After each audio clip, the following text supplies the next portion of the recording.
एक शख्स खाना खा रहा है।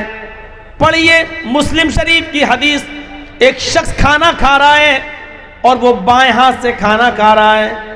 अल्लाह के नबी सल्लल्लाहु अलैहि वसल्लम ने उसको उल्टे हाथ से बाएं हाथ से खाना खाते हुए देखा तो उससे फरमाया कुल बियमीनिक, अपने दाहिने हाथ से खाना खाओ। उसने आज़ुर हुए तकब्बुर, उसने तकब्बुर भरे लहजे में कहा आए मोहम्मद मैं बाएं हाथ से खाऊंगा, दाहिने हाथ में मेरे खाने की ताकत नहीं है। मैंने मतलब उसका यह था कि मैं उल्टे हाथ से खाऊं, आपका क्या जा रहा है, दोनों हाथ मेरे हैं, मैं उल्टे ही हाथ से बाएं हाथ से खाना खाऊंगा, आपको क्या है।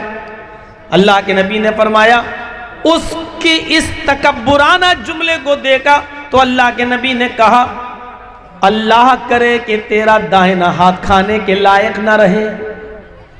उस दिन की तारीख से आखिरी दम तक, लास्ट डे तक, उसके मरने के दम तक वो दाहिने हाथ से कोई काम करने के लायक नहीं रहा। इतनी सी बात उसने कह दी थी कि दोनों हाथ मेरे हैं, मैं दाहिने हाथ से नहीं खाता, बाएं हाथ से खाता हूं, आपका क्या जा रहा है। नबी अकरम ने कहा तुझे इस तकब्बुर की सजा मिलनी चाहिए, इस घमंड की सजा मिलनी चाहिए। उसने नबी की इतनी सी नाफरमानी की, फिर जिंदगी भर उसका दाहिना हाथ उठ नहीं सका। खाना तो छोड़ो, फिर जिंदगी का कोई अच्छा से अच्छा या बुरा से बुरा कोई काम वो अपने दाहिने हाथ से सीधे हाथ से न कर सका, उसके लायक नहीं रहा। हम तो दिन भर में पता नहीं मोहम्मदुर रसूलुल्लाह की कितनी नाफरमानियां कर देते हैं। हम रसूलुल्लाह की तालीमात को अपने पैरों से कुचल रहे हैं। हम इस्लाम की शिक्षा और इस्लाम की तालीमात पर अमल नहीं कर रहे हैं। हमें डरना चाहिए कि कहीं अल्लाह की तरफ से हमारे ऊपर कोई खतरनाक अज़ाब ना आ जाए। हम जरा दूसरी तरफ भी नजर डाल के देखें। एक तरफ हमारे बहुत से मुसलमान भाई आजमाइशों में मुब्तला हैं। आप त्रिपुरा के हालात पे नजर डालिए, हमारी इबादत गाहें जलाई जा रही हैं। आप त्रिपुरा के हालात पे नजर डालिए, हमारी मुकद्दस किताब जिस पर हम ईमान लाए हैं कुरान करीम को जलाया जा रहा है। और यहाँ एक हम मुसलमान हैं जो हम मैच देखने में मसरूफ हैं। वर्ल्ड कप कौन जीतता है, सेमीफाइनल में कौन पहुंचा हुआ है, किस टीम ने कितने रन बनाए हैं, हम तसव्वुर करें कि हम खड़े कहां हैं। हम अपने दिमाग पर जरा जोर लगा कर देखें, जो हालात त्रिपुरा पे गुजरे हैं कल हमारे ऊपर भी गुजर सकते हैं, क्योंकि ये मंसूबे बड़े बड़े ऐवानों में बैठकर हल होते हैं, प्लानिंग होती है। सियासत कैसे की जाए, बिहार की कुर्सी कैसे संभाली जाए, आसाम की कुर्सी कैसे हासिल हो। जो गेम आपके बिहार में खेला गया है वही गेम मेरे भाइयों अब यूपी में खेलने की कोशिश की जा रही है। उत्तर प्रदेश में भी चुनाव करीब है। किस तरीके से मुसलमानों को आपस में लड़ाया जाए, मुसलमानों को बांटा जाए, हिंदू मुस्लिम की राजनीति की जाए, हमारे खिलाफ मंसूबे हो रहे हैं, हमें आपस में लड़ाने की प्लानिंग हो रही है। जरा तसव्वुर कीजिए कि किस तरीके से आज गैर मुस्लिमों की यूनिवर्सिटियों में मुसलमान लड़कों को आरक्षण नहीं मिल रहा है, रिजर्वेशन नहीं है, उनको पढ़ने की इजाजत नहीं है, लेकिन मुस्लिम लड़कियों के लिए रिजर्वेशन दिया जा रहा है।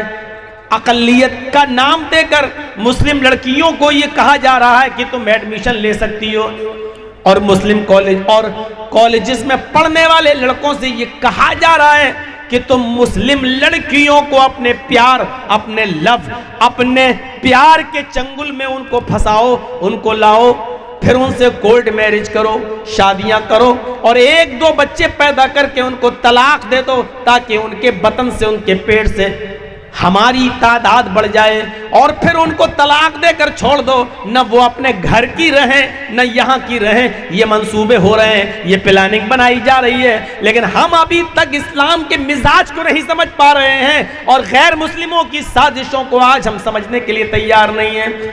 हम खुद इस्लाम से दूर भागे जा रहे हैं, हम इस्लाम की तालीमात से भागे भागे फिर रहे हैं। नहीं साहब, हमारी लड़की तो पढ़ेगी वही।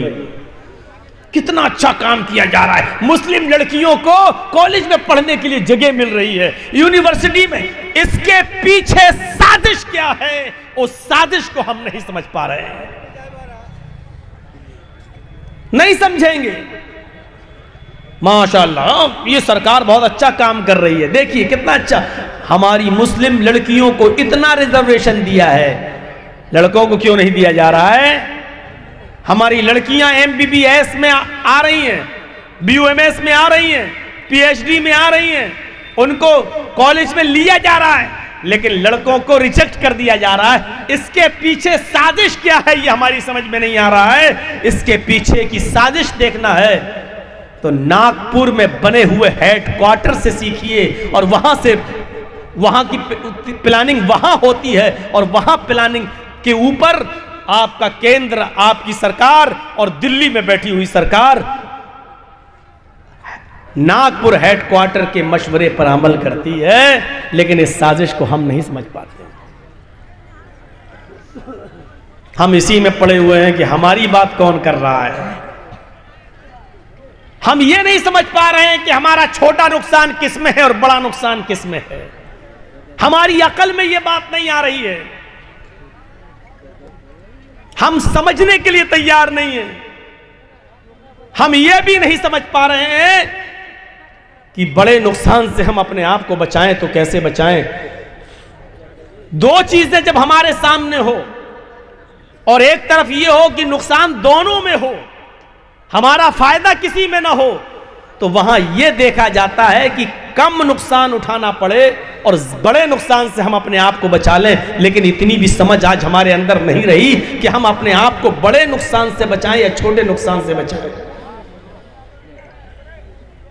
आपसे अगर यह कह दिया जाए कि आपकी बीवी को जो डिलीवरी हो रही है, बच्चा पैदा हो रहा है, अब मां या बच्चे में से आपकी बीवी या आपके बेटे में से मैं किसी एक को बचा सकता हूं, तो आप उस मौके पर क्या करेंगे? नुकसान दोनों सूरतों में है, तो ऐसे मौके पर आपको डिसीजन लेना पड़ेगा, फैसला लेना पड़ेगा। और वहां फैसला आपका यह होना चाहिए कि मां यानी बीवी को बचा लो, बच्चे की मां को बचा लो। अगर बच्चा जा रहा है तो जाने दो। इस मौके पर भी हम ये फैसला नहीं कर पा रहे हैं कि हमें डिसीजन क्या लेना चाहिए। मैंने इशारों में बहुत कुछ कह दिया है, अब अकल होगी तो आप समझ गए होंगे हम कहना क्या चाह रहे हैं। हमें भी अपने आप को बचाना है, हमें भी अपने आप को सेफ रखना है। हम सिर्फ बिहार में थोड़ी बोलते हैं, हम तो पूरे हिंदुस्तान में जा रहे हैं, हमें भी अपने आप को बचाना है। लेकिन मैंने बातों में बहुत कुछ कह दिया है। अकलमंद रा इशारा काफी अस्त, अकलमंद होंगे तो आपको इशारा आपके लिए काफी होगा।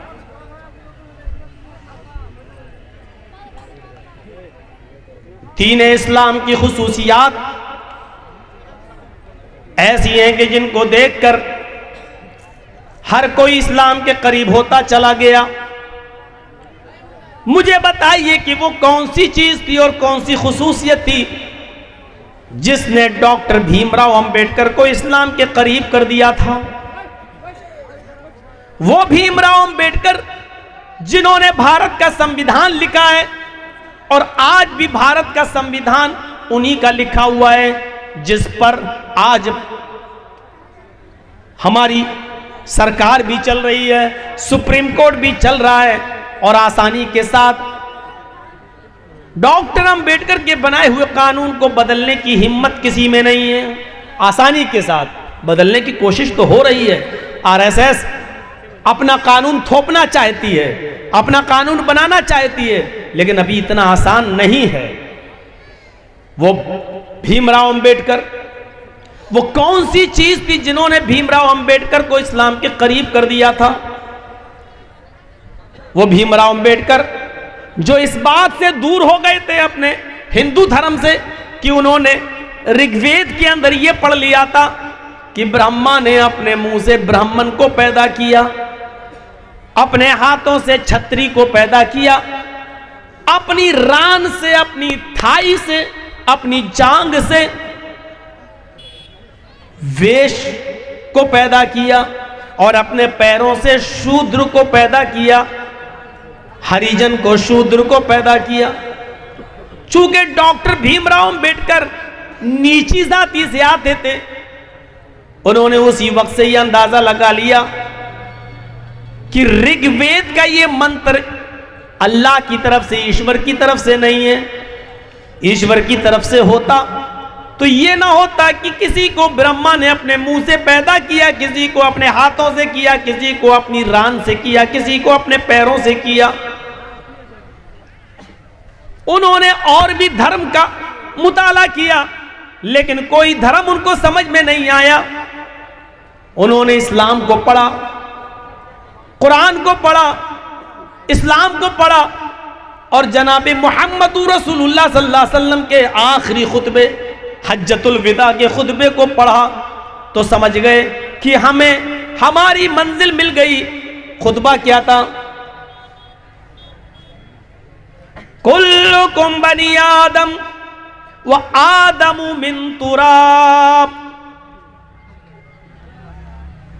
अल्लाह के नबी ने हज्जतुल विदा के मौके पर कहा था कि आए इब्ने आदम, आए लोगों, तुम सब आदम के बेटे हो और आदम मिट्टी से पैदा हुए थे, इसलिए तुम सब मिट्टी से हो। आदम को मिट्टी से बनाया गया था, तुम सब मिट्टी के बने हुए हो, मिट्टी के हो। ला फज़ला लिअरबिय्यिन अला आजमी, किसी अरब के रहने वाले को आजम के रहने वाले पर फजीलत नहीं है। किसी गैर अरब को अरब के रहने वाले पर फजीलत नहीं है। किसी गोरे को काले पर फजीलत नहीं है। किसी काले को गोरे पर फौकियत नहीं है। तुम सब बराबर हो, आदम के बेटे हो। न काला गोरे से अफजल, न गोरा काले से अफजल, न अरबी गैर अरबी से अफजल, न गैर अरबी अरबी से अफजल।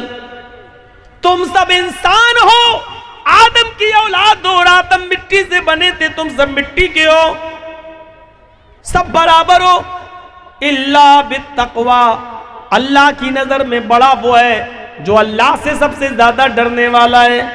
डॉक्टर भीमराव अंबेडकर को इस चीज ने झंझोड़ दिया था, इस चीज ने झंझोड़ दिया था।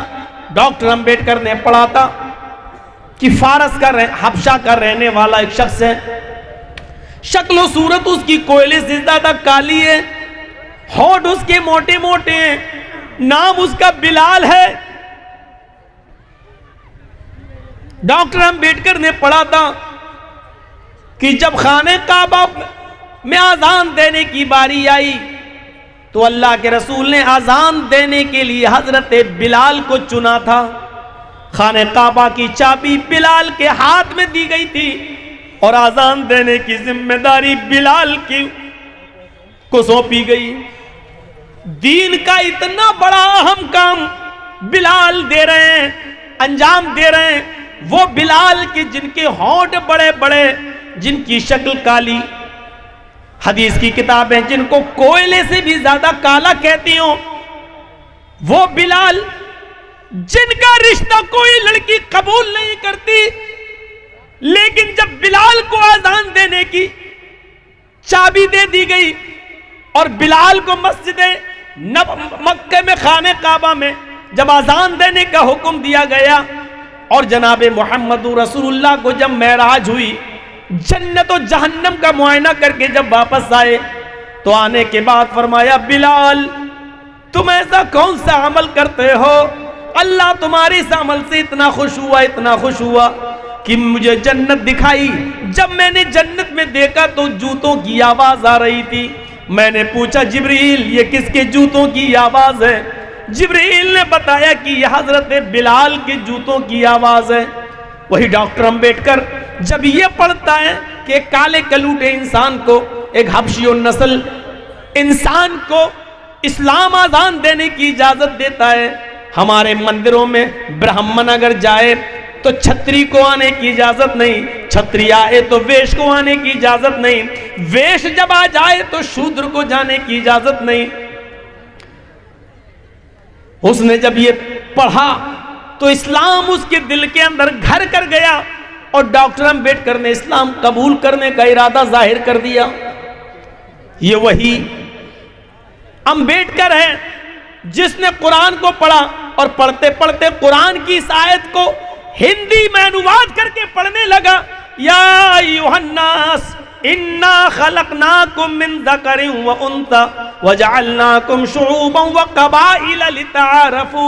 है सारी दुनिया के मानव जाति, है सारी दुनिया के इंसानों, हमने तुमको एक मर्द एक औरत से पैदा किया, तुम सबका बाप एक है, तुम सबकी माँ एक है। डॉक्टर अंबेडकर चीख पड़ा, वाह ये कुरान है जो हमारी मंजिल हमें बता रही है, ये कुरान है जो सारी दुनिया के इंसान को एक बाप और एक माँ का बेटा मानता है। ये कुरान है, ये इस्लाम है जिसने सारी दुनिया के इंसान को भाई भाई बताया है, क्योंकि एक बाप और एक माँ की औलाद तो सब भाई भाई हुए। ये कुरान है जिसने हमें ये सबक दिया है। मेरे भाइयों, यहां से सीखो, एक गैर मुस्लिम कुरान पढ़ता है तो इस्लाम से प्रभावित हो जाता है, इस्लाम से मुतासिर हो जाता है, और एक मुसलमान है जो सुबह शाम से लेकर 2 बजे तक तकरीरें सुनता है लेकिन मारधाड़ करता है, और तकरीरें सुनकर भी इस्लाम उसके हलक के नीचे नहीं उतरता है। ये हम हैं, एक गैर मुस्लिम है, भारत का संविधान लिखने वाला कुरान की एक आयत पढ़ता है तो उसके दिल की दुनिया बदल जाती है, और एक हम मुसलमान हैं जो रात भर कुरान और हदीस सुनकर भी हमारे हलक के नीचे नहीं उतरता है। चुल्लू भर पानी में डूब मरना चाहिए हमें और आपको। चुल्लू भर पानी में डूबकर क्या तासुरात हम पेश कर रहे हैं लोगों के सामने।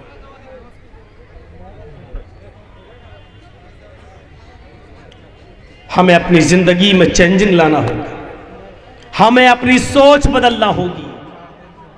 अगर आपको कुछ करना है तो लोगों ने अपनी सोचें बना ली हैं, ज़हनियतें बना ली हैं, उन्होंने ये उसूल बना लिया है कि अगर हमें सत्ता में रहना है, सरकार में रहना है, तो हमें हिंदू और मुसलमान करना है। आज यूपी के चुनाव जो होने वाले हैं, अगर उसमें बीजेपी के लोग हिंदू मुसलमान करना छोड़ दें, हिंदू मुसलमान करना छोड़ दें, पाकिस्तान का नाम लेना छोड़ दें, तो आप यकीन मानिए कि यूपी के अंदर 5 सीटें भी योगी की नहीं आ सकती हैं।